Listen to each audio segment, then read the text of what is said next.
She thought no one was watching when she was humiliated and left alone, but she didn't notice the millionaire standing nearby. When he finally stepped forward and revealed what he knew, her hands trembled, everyone around froze in silence, because that moment would change everything. Subscribe to the channel, leave your like, and comment where in the world you're watching from, because now I'm going to tell you everything.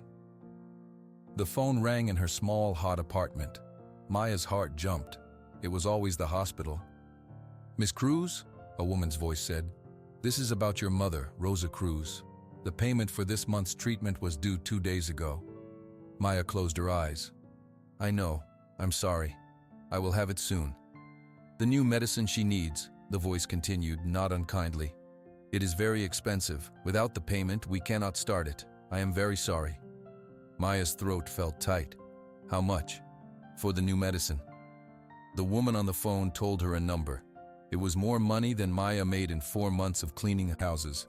"Thank you," Maya whispered, and hung up. She sat on the edge of her bed.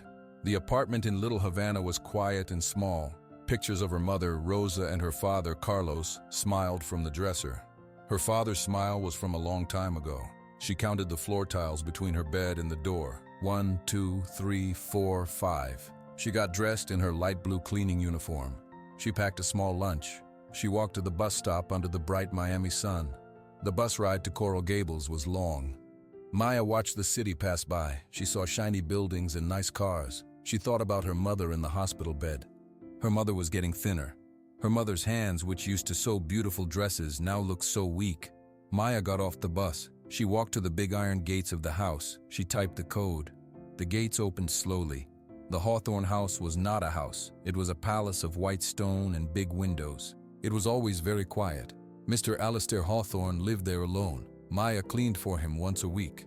She had only seen him a few times. He was a thin, older man who moved slowly. Consuelo, the other housekeeper, was leaving as Maya arrived. "Everything is ready for you, Maya," Consuelo said. "He is in the garden. The library needs the most work today."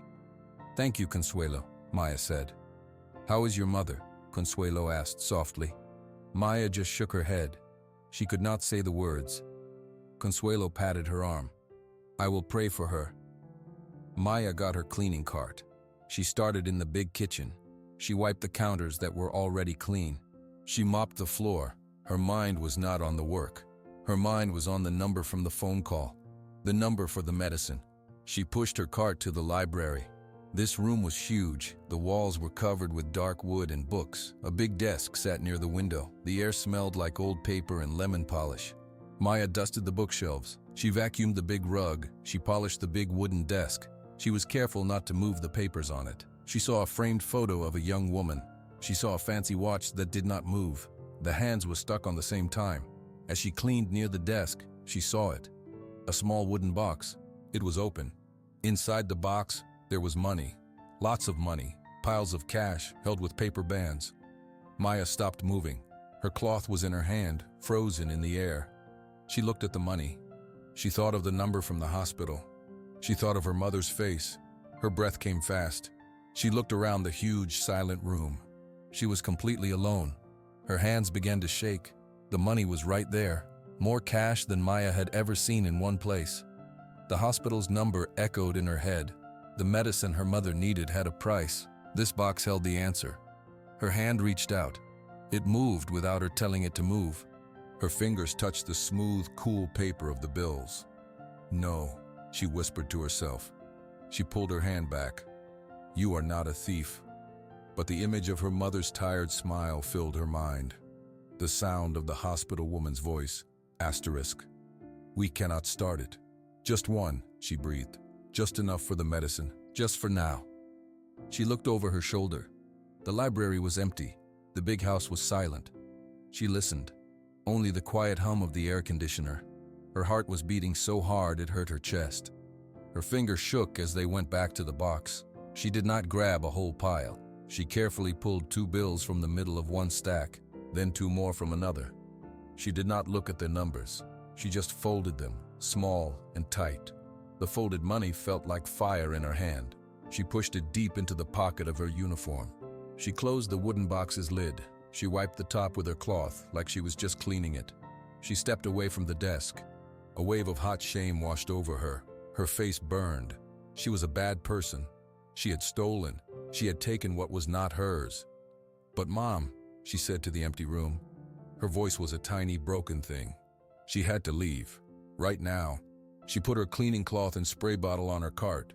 She pushed the cart toward the library door. Its wheels were too loud on the wooden floor. Every sound screamed asterisk thief, thief, thief asterisk. She reached the tall doorway. Freedom was just a few steps into the hallway. Then she could go to the bus, go to the hospital, save her mother. "Maya," a soft voice spoke from the corner of the room. Maya froze. Her blood turned to ice. Her hand was still on the cart. In a large, high-backed chair near the fireplace, a figure moved. She had thought the chair was empty, but it wasn't. Mr. Alistair Hawthorne sat there, very still. His silver hair was neat. His pale blue eyes were looking right at her. He had been there the whole time. He had seen everything. Maya's mouth opened, but no sound came out. The world tilted. She held onto the cart to keep from falling. Mr. Hawthorne stood up slowly. He was thin and moved with care. He walked toward her. His steps were quiet on the rug. Maya could not breathe. She thought of police cars. She thought of jail. She thought of her mother alone in the hospital room, waiting for a daughter who would not come. Maya tried to speak. "I am so sorry, Mr. Hawthorne. He stopped a few feet away. He did not look angry. He looked sad.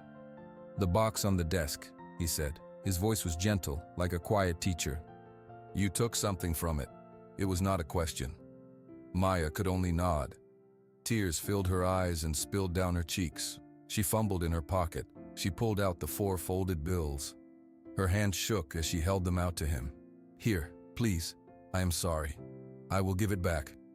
He looked at the money in her trembling hand. Then he looked at her face. "Why?" he asked. The word was so simple. It broke her. "My mother," Maya sobbed. The words tumbled out in a rush. "She is very sick, in the hospital. She needs special medicine. I do not have enough money. The hospital called today. They said they cannot start the medicine. I was scared. I saw the money and I just thought of her." Mr. Hawthorne was silent for a moment. He looked at her for a long time. "You have the bills on your phone," he said finally. "The hospital bills. I have seen you look at them in the kitchen when you think no one is watching." Maya remembered. Sometimes on her break, she would sit at the kitchen table and stare at the numbers on her screen, feeling sick. He must have walked by. He had seen. He walked past her to his big desk. He picked up a pen and a small, creamy-colored checkbook. He wrote slowly and carefully. Maya stood, terrified and confused. She still held the stolen money out. She did not know what to do. Mr. Hawthorne finished writing. He tore off the check. He walked back to her. He took the 4 crumpled bills from her hand. Then, he placed the check in her palm instead. "Sometimes good people need help," he said quietly. "You should have asked." Maya looked down. The check was made out to her. The amount was written in clear, looping numbers and words. $50,000. She stared at it. The numbers did not make sense. Her vision blurred with more tears. I cannot take this," she whispered. "You already took something today," Mr. Hawthorne said. His kind eyes held hers. "That was a desperate act. This is a choice. Take it. Get the medicine for your mother." Maya looked from the old man's face to the check and back again. A sob escaped her throat. She clutched the paper to her chest. It felt like a life preserver in a stormy sea. "Thank you," she cried. The words were not enough. "Thank you so much." "Go," he said softly, giving a small nod toward the door. "Go to your mother." Maya nodded, unable to speak anymore. She turned and walked out of the library, the check held tightly in her hand. Her whole body was trembling, but for the first time all day, it was not from fear. It was from a shock of pure, unbelievable hope. The check was real. The bank teller in Coral Gables smiled warmly as she processed it. "This will clear in 2 business days, Miss Cruz. Would you like a receipt?" Maya just nodded, holding the printed slip like a treasure. She went straight from the bank to the hospital. Her feet barely touched the hot sidewalk. In her mother's room, the machines beeped softly. Rosa Cruz looked small in the bed, her eyes closed. "Mommy?" Maya whispered. taking her hand. Her mother's eyes fluttered open. A slow smile spread across her tired face. "Mija, you are here early." "I have good news," Maya said. She leaned close. "The medicine. We can start it. I have the money." Rosa's eyes filled with worry. "Maya, no, that is too much. You cannot work more hours. You are already too thin." "I did not work more hours," Maya said. She took a deep breath. "Something happened at work today." She told her mother everything. About the box, about taking the money, about Mr. Hawthorne watching from the chair. Her voice shook when she described the check. Rosa listened, her grip tightening on Maya's hand. When Maya finished, her mother was silent for a long moment. "He gave you $50,000? Just like that?" "Just like that," Maya said. "He said good people sometimes need help." A tear rolled down Rosa's cheek. "Dios mío, that man, he is an angel." "I was a thief," Maya whispered, the shame fresh again. "You were a desperate daughter," Rosa corrected softly. She lifted a weak hand to touch Maya's face. "And now you are my miracle, this medicine. It is a chance." A nurse came in after a while with a clipboard. "We got the authorization, Rosa," she said, her voice cheerful. "The new treatment can start first thing tomorrow. It's all taken care of." The words were a balm. Maya felt a weight lift from her shoulders that had been there for years. 3 days later, Maya's phone rang. The number was from the big house. Her stomach dropped. Had he changed his mind? "Maya, it's Alistair Hawthorne." "Hello, Mr. Hawthorne. Is everything okay?" Yes, he said. His voice was soft, a little raspy. "I was wondering. The work here is too much for just Consuelo, and I find I have too much quiet time. I need someone to help me with small things, answering letters, organizing my schedule, keeping an old man company." Maya stood in her tiny kitchen, confused. "You want me to find someone for you?" "No," he said. "I want to know if you would like the job. The pay would be 3 times what the cleaning service pays you. You would work for me directly." Maya was silent. The offer hung in the air, a real salary, a way out of the uniform and the cleaning cart. I don't know how to do those things, Mr. Hawthorne." "I can teach you," he said simply. "I think you are a bright young woman, and honest. You were honest when you were caught. That is rare." Tears pricked her eyes again. "Thank you. Yes, I would like that very much." "Good," he said. There was a hint of warmth in his voice. "Can you start on Monday, at 9 in the morning?" "Yes, I will be there." The following Monday, Maya wore the nicest clothes she owned, a simple blue dress. She felt out of place pushing the button at the grand front gate. Consuelo let her in, smiling. "He is in the library, Maya. Good luck." Mr. Hawthorne was at his desk. He looked paler than she remembered, but his smile was kind. "Welcome. Your desk is there." He pointed to a smaller, elegant desk near the window. It had a new computer and a phone. "Today we will start with the mail," he said.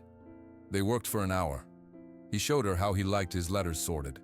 He spoke softly and patiently. The quiet of the house felt different now. It felt less empty. The front door chime echoed through the halls. A moment later, a man walked into the library without knocking. He was handsome, with tanned skin and perfect hair. He wore a light gray suit that looked very expensive. "Alistair, there you are," the man said. His voice was smooth and loud in the quiet room. He glanced at Maya, his eyes moving from her face to her simple dress and back. A thin smile appeared. "I see you have new help." "Robert, this is Maya Cruz, my new assistant, Mr. Hawthorne said. "Maya, this is Robert Vance, my lawyer." "Hello," Maya said softly. Robert Vance nodded, his smile not reaching his eyes. "Lovely." He turned his attention back to Mr. Hawthorne, placing a thick folder on the desk. "I need you to look at these property transfer documents, just a formality. Sign where the yellow stickers are." Mr. Hawthorne looked at the folder with a tired expression. "Can it wait, Robert? We are in the middle of something." "It will just take a minute," Vance said, his voice still smooth. He opened the folder and put a pen in Mr. Hawthorne's hand. "Page 1 here, page 3 here." Maya watched as the old man sighed and began to sign, not really reading the pages. Vance stood over him, one hand resting on the desk. He looked at Maya again, his gaze cool and assessing. She looked down at her own desk, suddenly feeling like she was in the way. Robert Vance left as quickly as he had arrived, the signed folder tucked under his arm. The quiet of the library felt heavy again after he was gone. Mr. Hawthorne let out a long, slow breath. He looked at Maya.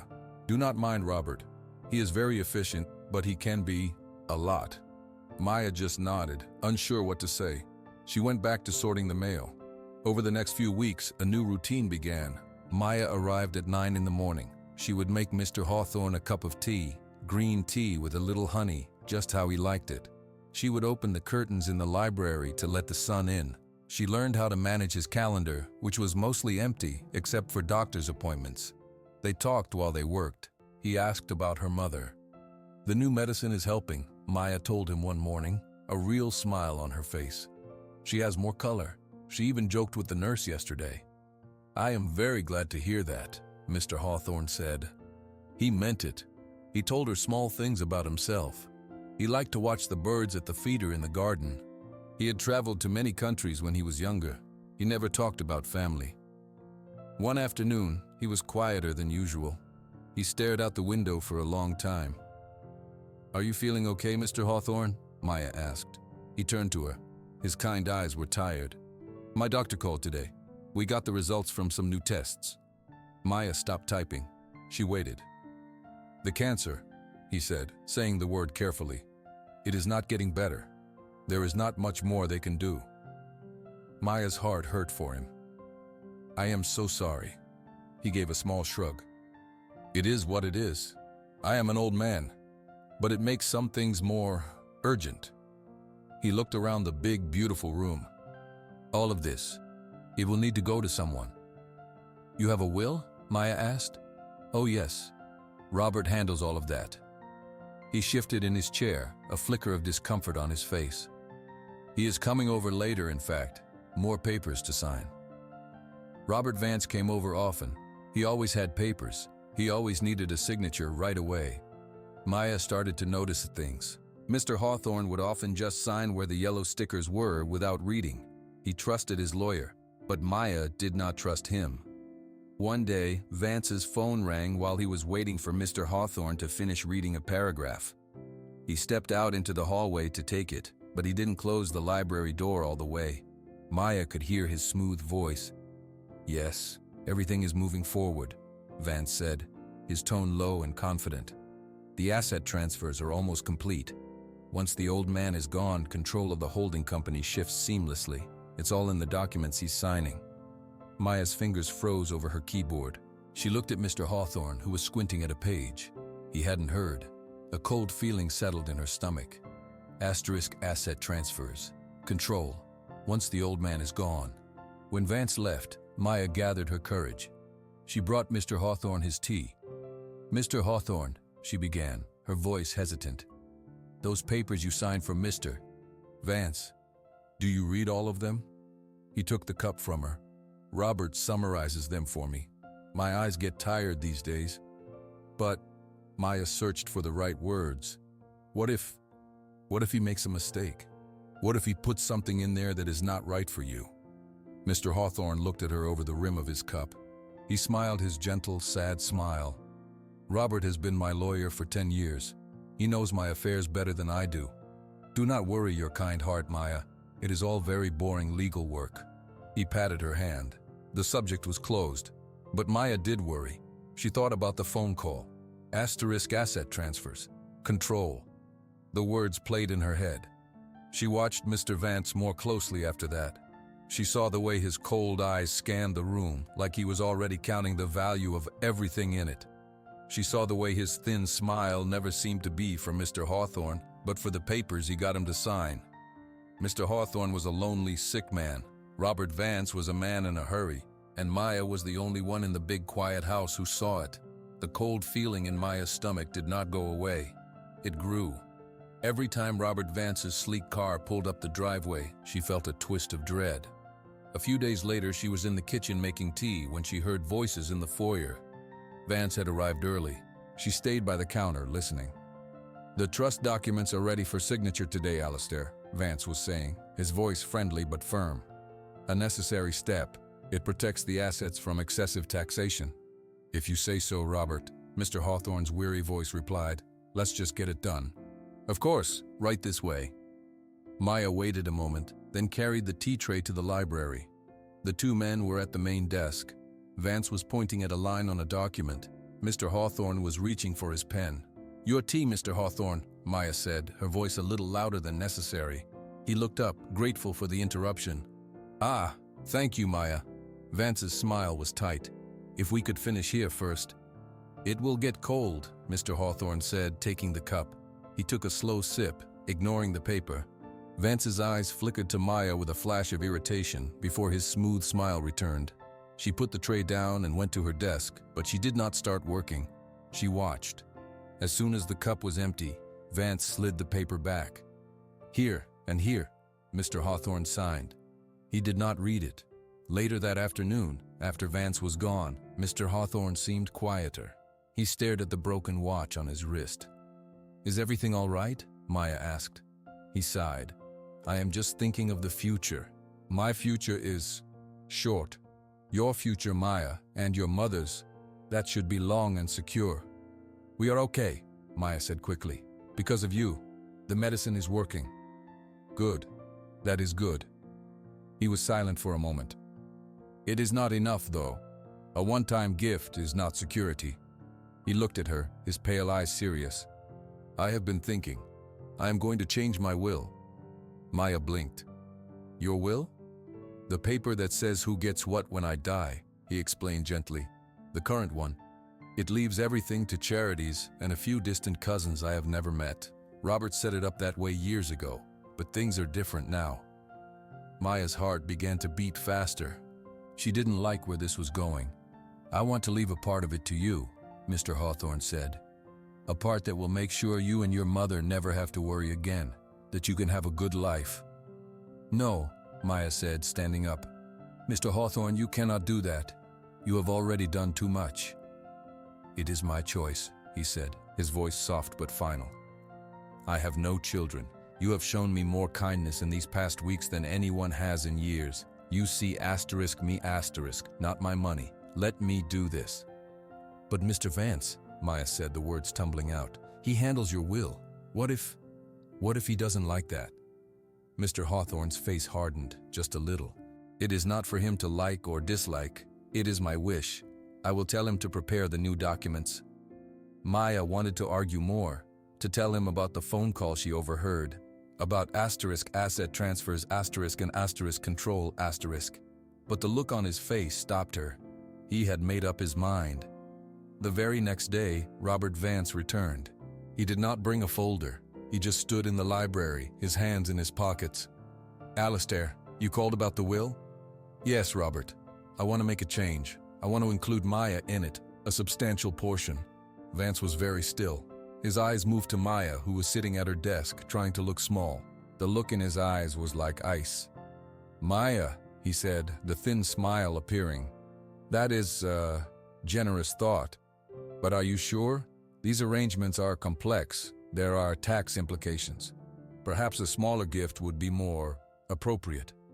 I am sure, Mr. Hawthorne said, his voice stronger than Maya had heard it in days. Draw up the papers. I want her to have the beach house in Boca Raton and 25% of the liquid assets. Make it clear and legal. Vance's jaw tightened. He gave a slow nod. As you wish. I'll have the documents ready for signature tomorrow evening. Good, Mr. Hawthorne said. Vance left without another word. He did not look at Maya again. That night, Maya lay awake in her bed. She counted the cracks in her ceiling. 1, 2, 3, 4.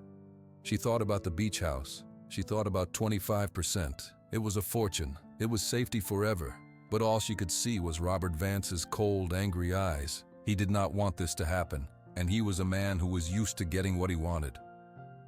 Robert Vance arrived exactly at 7 o'clock the next evening. He carried a single, slim folder. His smile was sharp. Alistair, Maya, he said, nodding to each of them.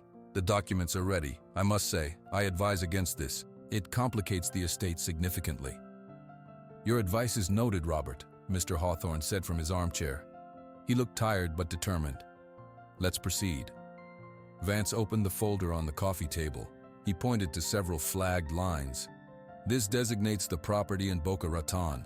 This clause allocates 25% of the liquid assets. You sign here, here, and initial here. Mr. Hawthorne took the expensive pen Vance offered.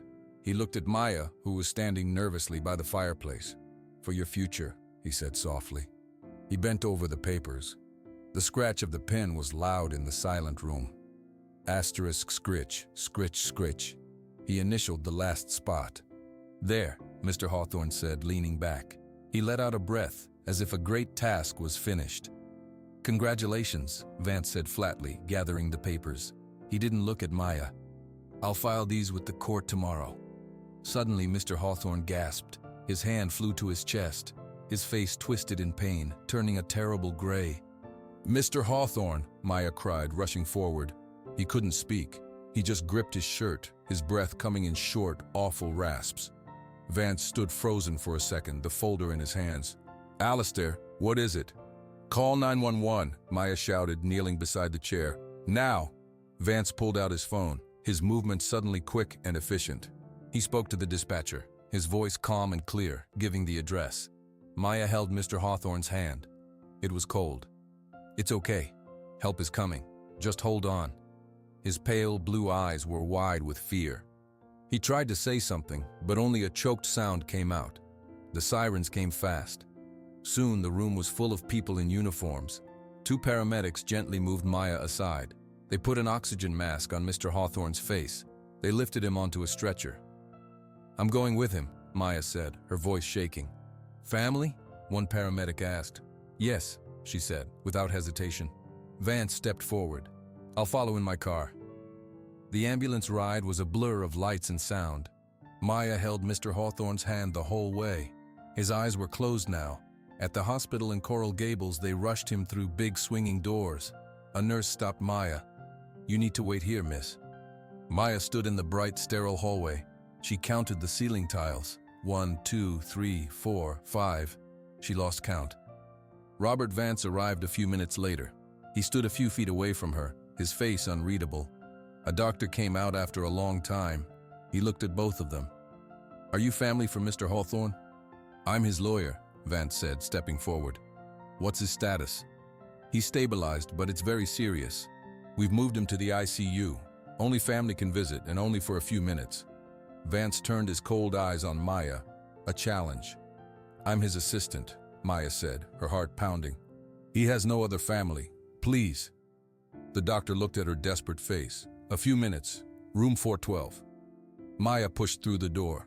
The room was quiet except for the beep and hiss of machines.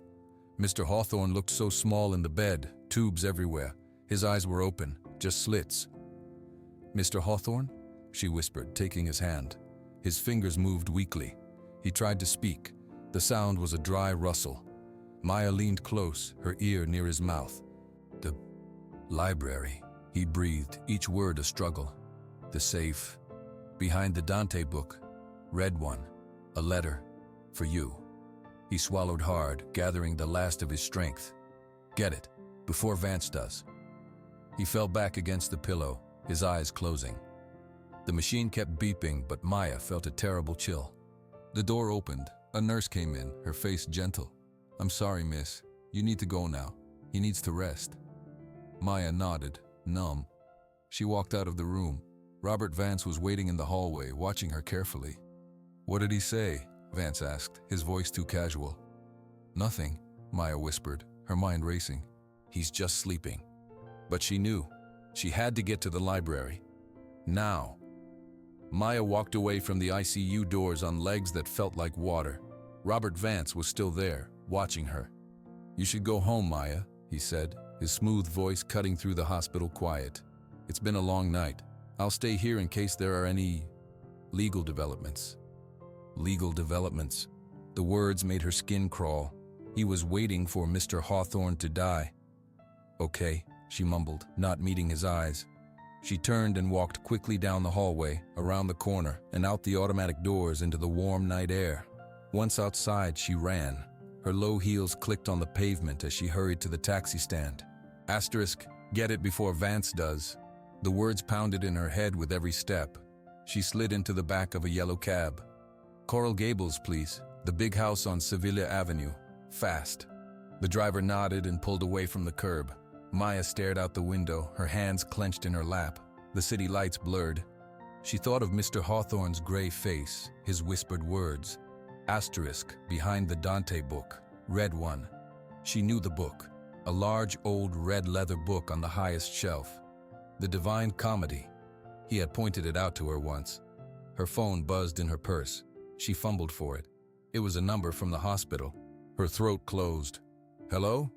Miss Cruz? It was the nurse from the ICU. Her voice was gentle. I am sorry to tell you this. Mr. Hawthorne passed away a few moments ago. He was not in any pain. Maya could not speak.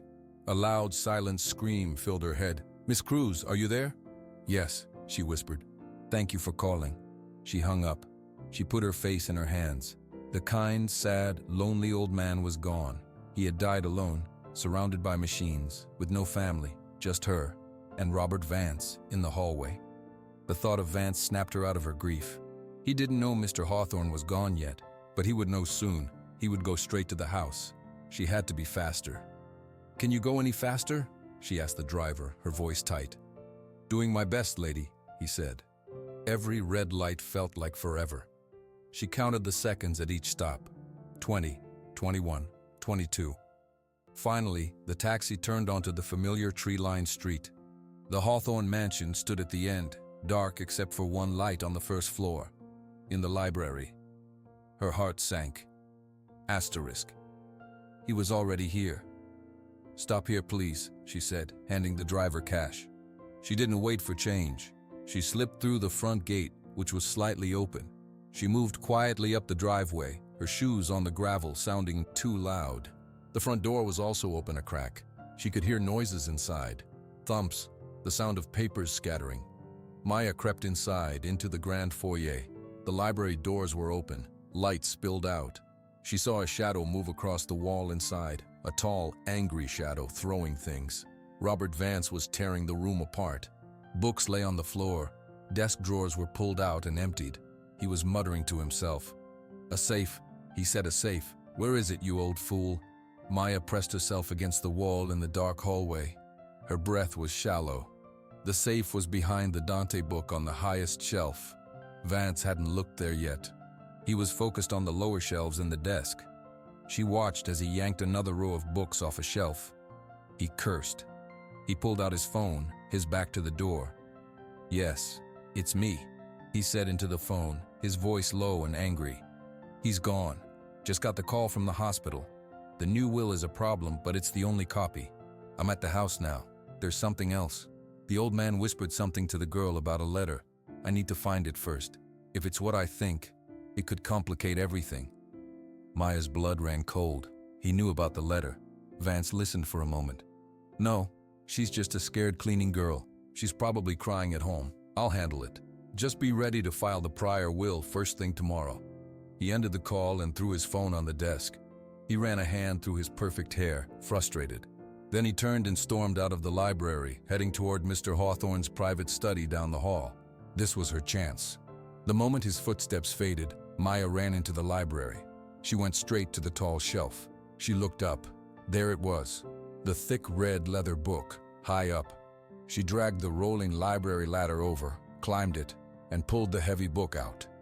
Behind it, set into the wood, was a small square metal door with a keypad. The safe. Her fingers trembled. What was the code? He didn't tell her. Asterisk. Think, Maya, think. She thought of the broken watch on his wrist, always stuck on the same time. 3:15. 3, 1, 5. She typed the numbers. 3, 1, 5. A soft click. She pulled the small door open. Inside was not money or jewels. There was a single white envelope. Her name was written on the front in Mr. Hawthorne's elegant, shaky handwriting. Asterisk Maya. Asterisk. She grabbed it and shoved it into her pocket. She closed the safe door and pushed the big red book back into place. A floorboard creaked behind her. She spun around on the ladder. Robert Vance stood in the doorway of the library, his eyes fixed on the empty space where the book had been, and then, on her guilty face, his thin, cold smile returned. Well, he said, stepping into the room. It seems you're not crying at home after all. It seems you're not crying at home after all. Maya stood frozen on the library ladder, her hand pressed against her pocket where the letter lay. Robert Vance walked slowly into the room, his eyes on her. The safe behind the book. Clever. I should have thought of that. Hand it over. No, Maya said, her voice small but firm. Vance's laugh was a short, harsh sound. Do you really think you can stop me? Give me the letter, Maya. It has my name on it, she said, climbing down the ladder. It's for me. Everything in this house is part of the estate, Vance said, his voice turning icy. And I am the executor. Now give it to me. Maya backed away toward the desk. Her heart was a wild drum in her chest. She had to know what was in the letter. She couldn't let him take it. With a sudden movement, she yanked the envelope from her pocket and tore it open. Don't, Vance snapped, stepping forward. But it was too late. Maya pulled out a single sheet of heavy paper. She recognized Mr. Hawthorne's handwriting immediately. Her eyes flew across the words. Asterisk. My dear Maya, if you are reading this, I am gone, and you have found my secret. I owe you the truth, a truth I was too much of a coward to give you while I breathed. Many years ago, when I was a young, hungry man, I made a business deal. I wanted to build a shopping plaza in Little Havana. To do it, I needed to buy several small properties. One of them was a hardware store owned by a man named Carlos Cruz. He did not want to sell. His store was his life, his family's future. I did not listen. I used my money and my lawyers to force him out. I filed false complaints about his business. I called in loans he did not even know he had. I made sure no one would buy from him. I destroyed his reputation and his dream. I took his store for a very low price. Carlos Cruz lost everything. He fell into a deep despair. I learned, 2 months later, that he had taken his own life. Maya stopped reading. A loud ringing filled her ears. The paper shook violently in her hands. Asterisk Carlos Cruz was your father, Maya. I did not make the connection until you told me your last name, and I saw your mother's name on those hospital bills. Rosa Cruz. I remembered her name from the old documents. When I realized who you were, my entire world stopped. My kindness to you was not just kindness. It was my deepest shame. The money for your mother's medicine was the first small payment on a debt I could never truly repay. Offering you a job, changing my will, these were not acts of charity. They were acts of a guilty man hoping too late to do one thing right. I am so sorry for all of it. You saved my lonely last days with your goodness. I can only hope my final actions save your future. Alistair Asterisk. Maya could not breathe. The room spun. The kind, sad eyes of the old man, the check that saved her mother, the job, the promise of a future. All of it. All of it was built on her father's grave. What does it say? Vance demanded, his patience gone. Maya looked up at him, her face wet with tears. He destroyed my father.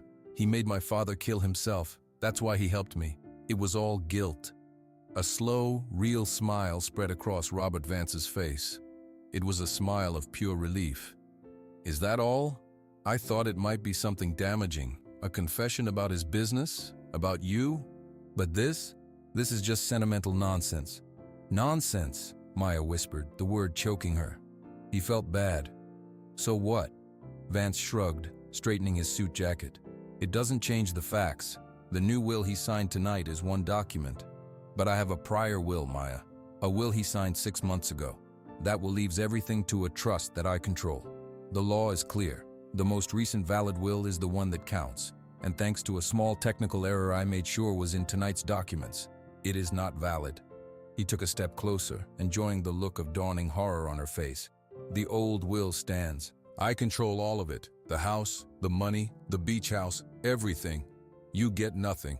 The letter doesn't matter. Your father doesn't matter. It's over. Maya felt her legs give out. She collapsed into the desk chair, the letter falling to the floor. The truth was a knife. Vance's words were another. She had lost everything twice over. First her father, now her future. All that was left was a hollow, screaming pain. Robert Vance picked up the letter from the floor. He glanced at it, then neatly tore it in half. Some stories, he said softly, don't have happy endings. The sound of the front doorbell was loud and sharp in the silent house. Maya stared at the torn pieces of the letter on the floor. Robert Vance frowned, looking toward the foyer. "Who could that be at this hour?" he muttered. He pointed a finger at Maya. "Do not move." He left the library. Maya heard his footsteps on the marble floor, then the sound of the heavy front door opening. "Can I help you?" Vance's voice was smooth and professional again. A woman's voice answered, calm and clear. "I am looking for Maya Cruz. I am Nurse Andrea from Miami General. I have a legal medical package for her from Mr. Alastair Hawthorne." Maya's head snapped up. She stood, her legs weak, and walked to the library doorway. In the foyer stood a woman in blue nurse's scrubs. She held a sealed white box with a red medical logo. Robert Vance blocked her way. "I am Mr. Hawthorne's lawyer. I can take that," Vance said, reaching for the box. The nurse pulled it back, holding it firmly.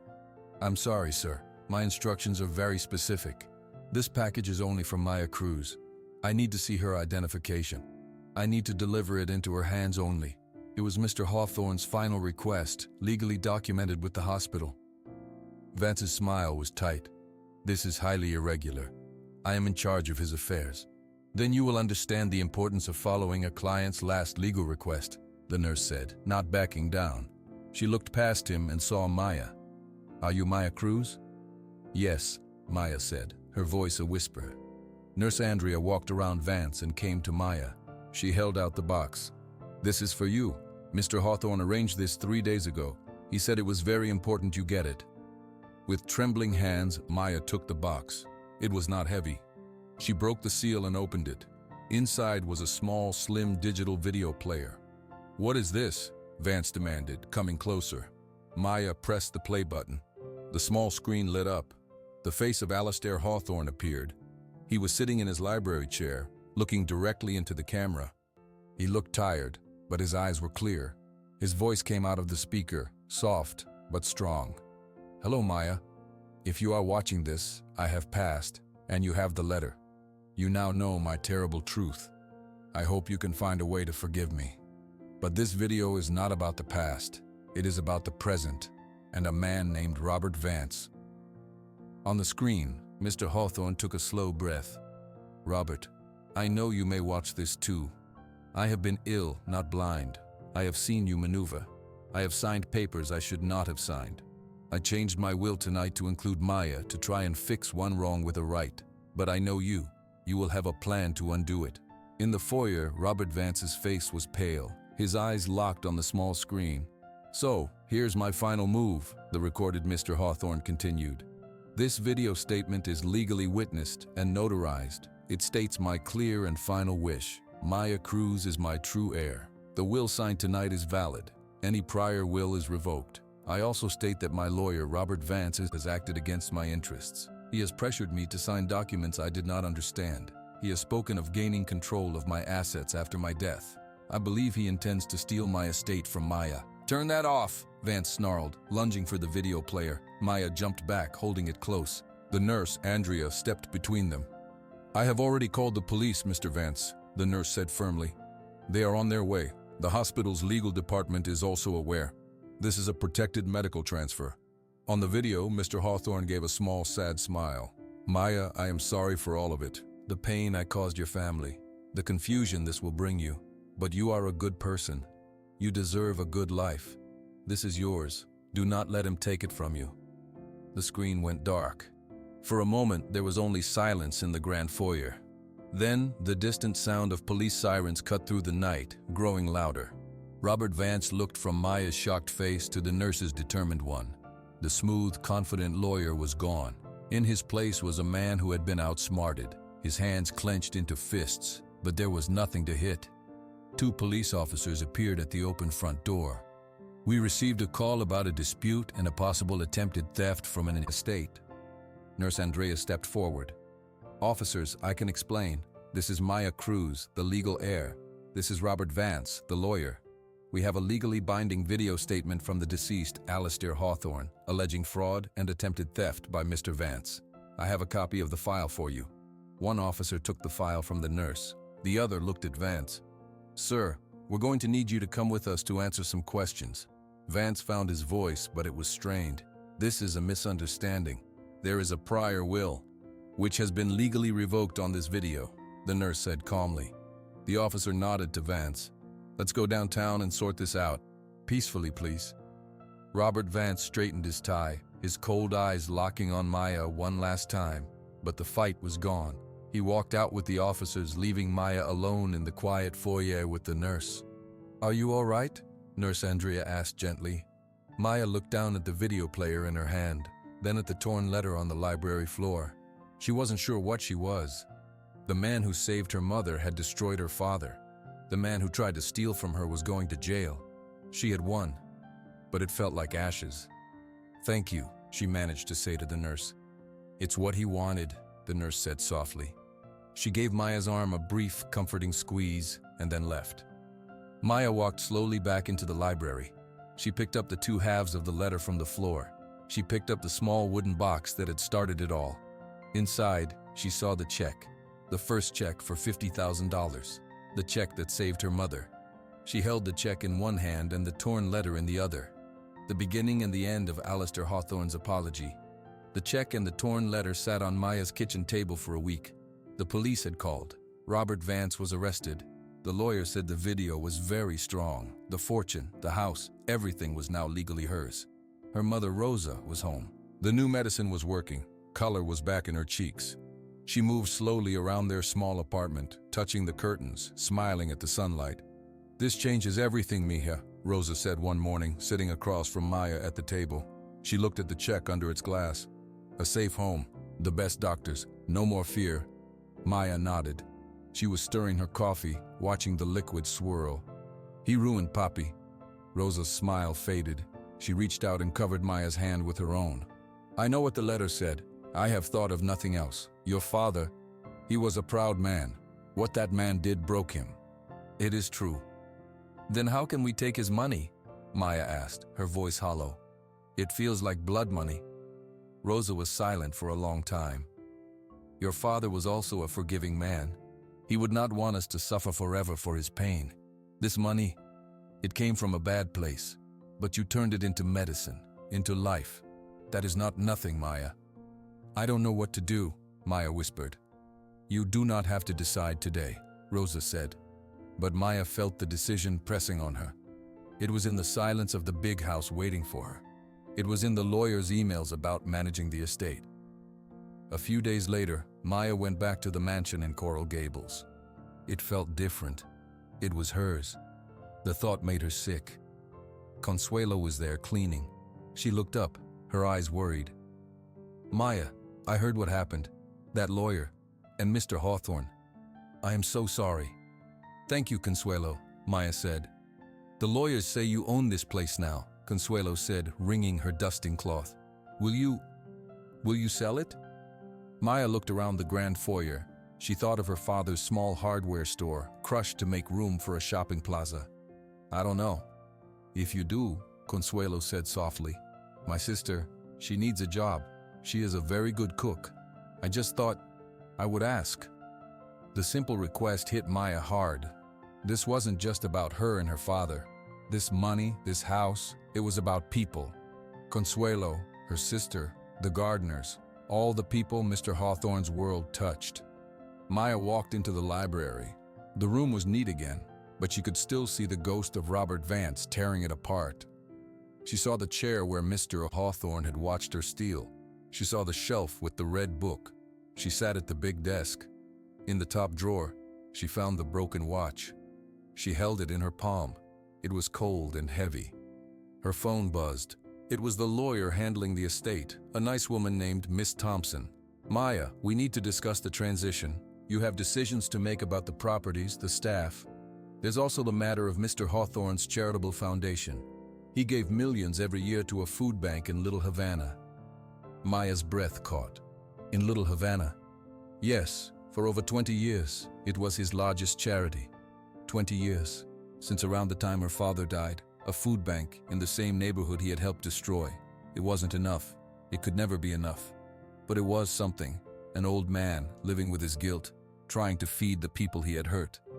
Maya looked at the watch in her hand, a broken thing, frozen in time. She looked at the check on the desk, the one that had bought her mother's life. She thought of the food bank. She thought of Consuelo's sister. She could not bring her father back. She could not untangle the love from the hate she felt for Alistair Hawthorne.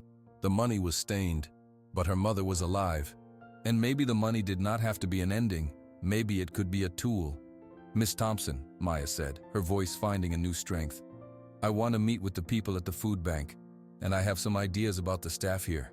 Can we set up a meeting for next week?" She hung up the phone. She placed the broken watch carefully back in the drawer. She picked up the check, smoothed its edges, and put it in her pocket. She walked out of the library, turning off the light. She did not have all the answers, but she had a direction. The past was a locked room. The future was a door she had just decided to walk through.